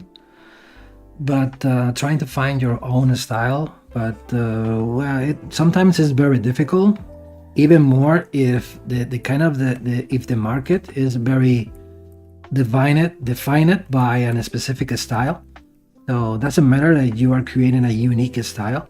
If the market is, if it is not that the market is looking for, you're not going to have success with the jobs or with the commissions that you need to receive from the customers.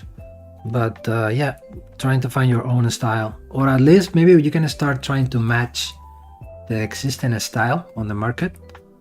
So maybe some brands can reach you or hiring you as an artist, or making their designs, not yours, the designs from the brands that reached you. But maybe, yeah, that could be a different way. Try to start investigating which is the most demand kind of style that many brands are looking for, and then start making some portfolio and start making some designs that matches something similar than the market is looking for, and then you can start maybe it could be a good point to start receiving commissions. Well, I'm gonna create here something different.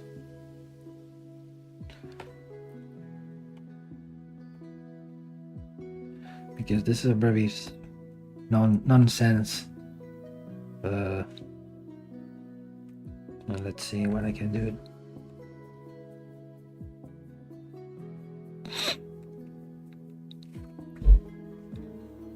If I clip this.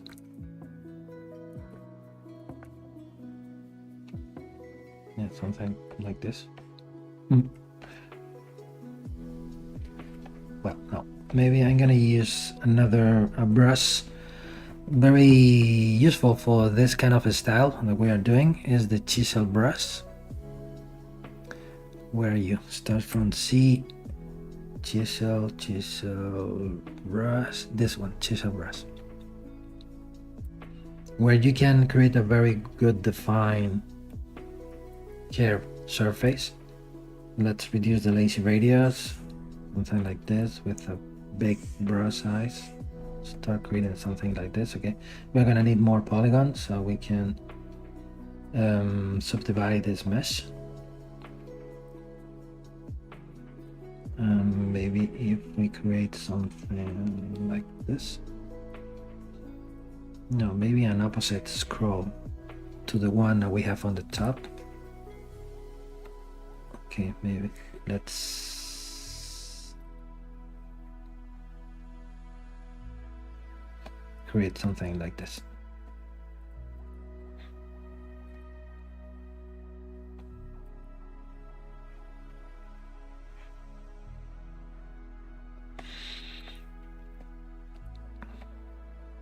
Okay, I think it works.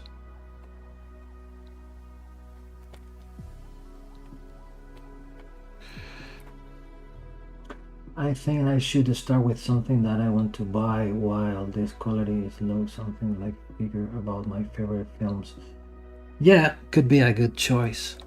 But I'm still thinking that many people are making the same thing. It's gonna be, in my opinion, right? So it's very difficult to find that space where nobody already did what you are thinking.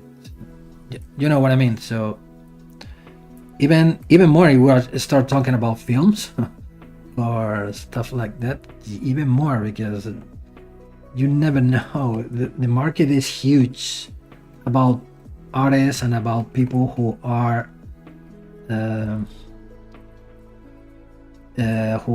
creating stuff about films, who never knows that this even exists. But there is a figure, or there is something that someone did. I don't know, maybe could be, can be a problem. But anyway, it could be a good starting point.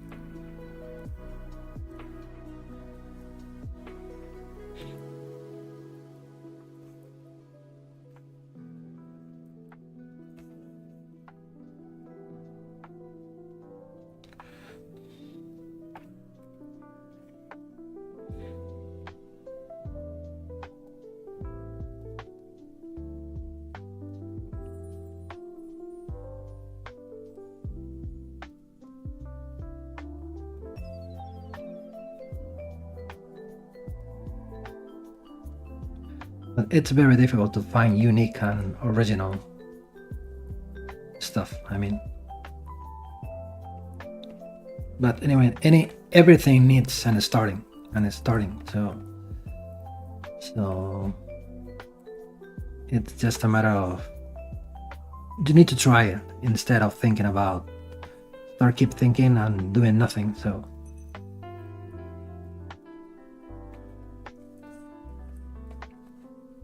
let me use the chisel brush again because I like it.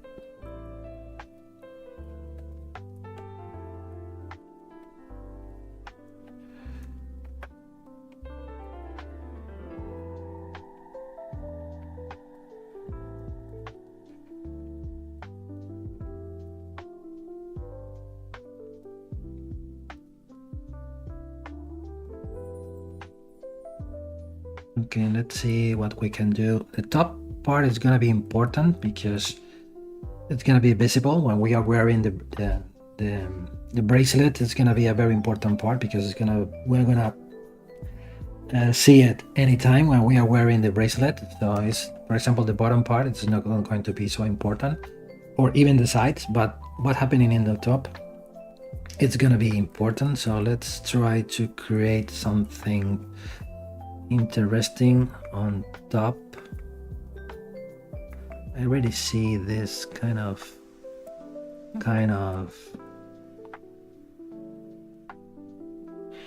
I'm going to paint something like this.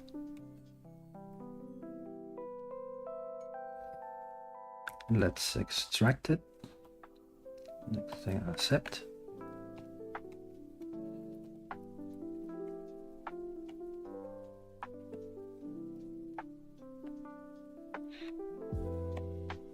Let's create something like this on the top.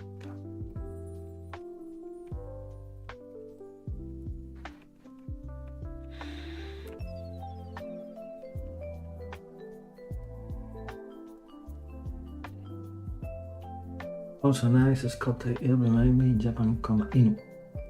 Well, I don't know that. What does it mean? Japan, Inu. Swing the dog a little bit. Yes, it's kind of a dog, a breed of Japanese dog.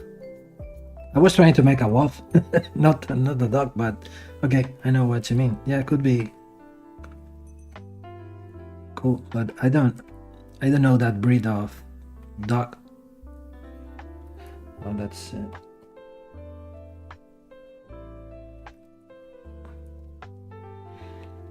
And then let's create something like a Celtic car.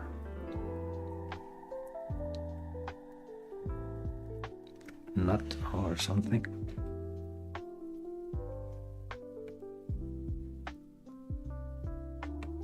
Something like this.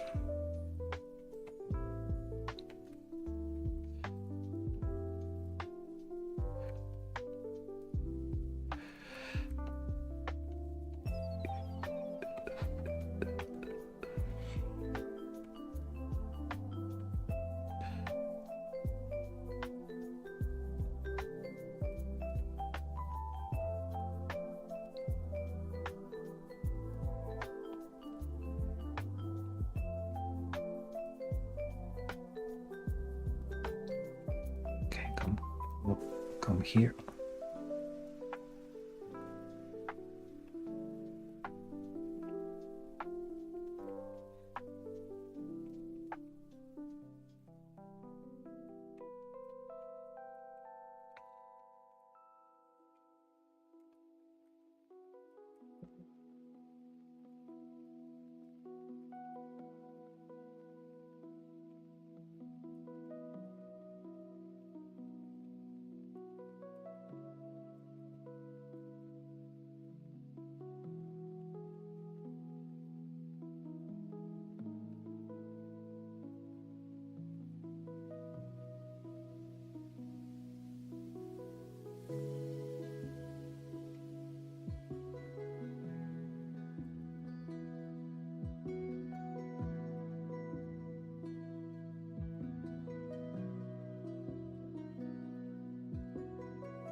What do you think? I think I'm not very convinced about what I did. Let's hide this as a first option. Maybe let's try another version. Let's create this stuff.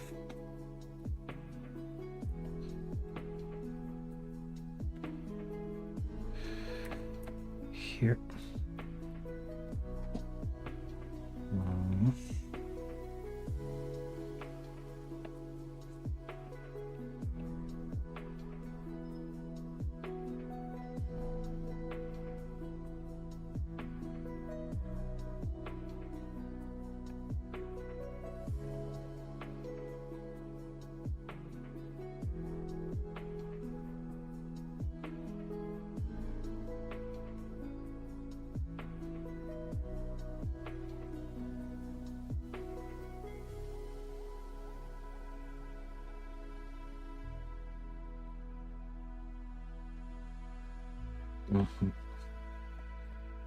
Let's see.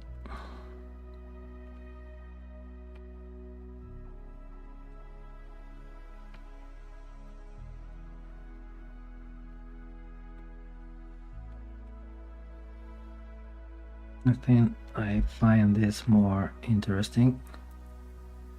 Oops.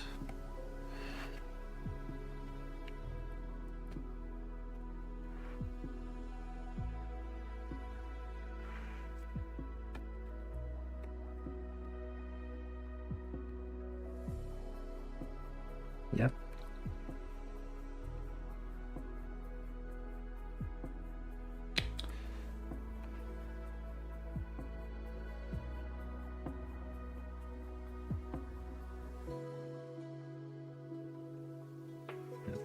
something more like this.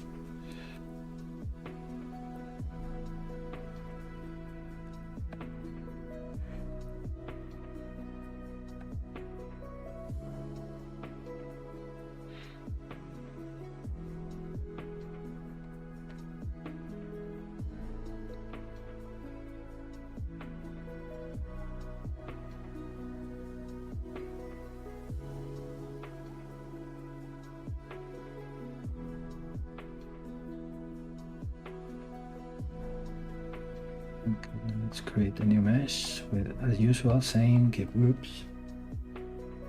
What is calibration distance parameter? Yes, this one. Are you referring to this, right? Okay, I will tell you. I will explain to you that once I finish it with this.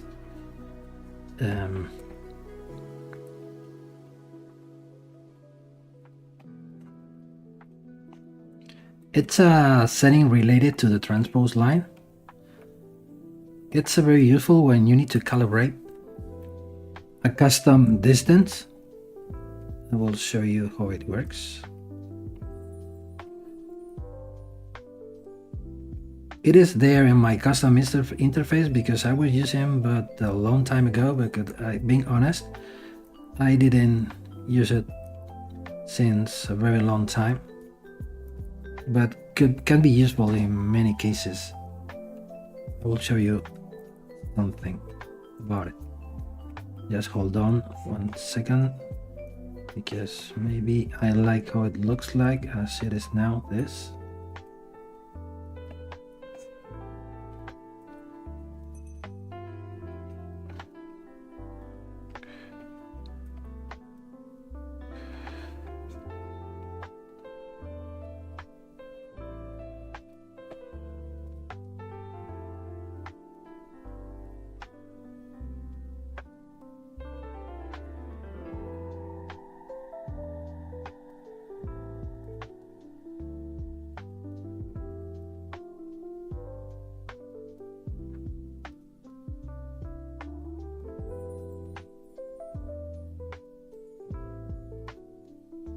Okay, because we're almost done, so I will finish this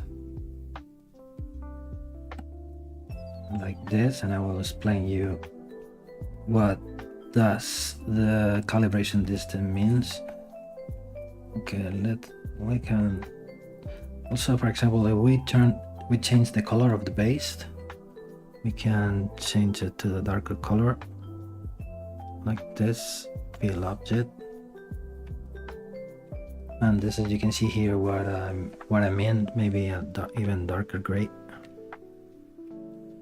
This is the kind of finishing that I'm looking for. So maybe we can fill this with the same color.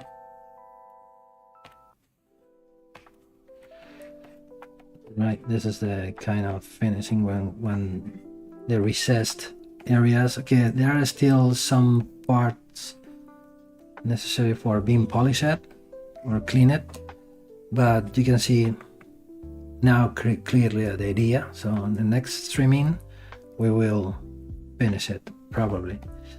Okay, let me save this.